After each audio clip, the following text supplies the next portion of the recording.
সারা বাংলায়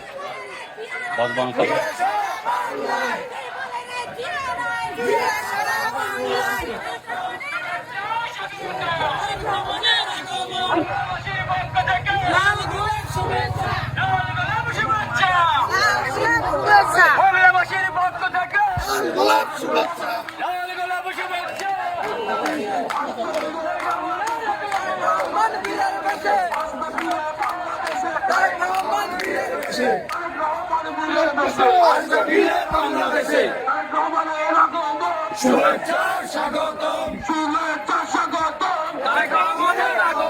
পৌর বিএনপির পক্ষ থেকে লাল গোলাপ শুভেচ্ছা, পৌর বিএনপির পক্ষ থেকে লাল গোলাপ শুভেচ্ছা, ভাইয়ের পক্ষ থেকে লাল গোলাপ শুভেচ্ছা।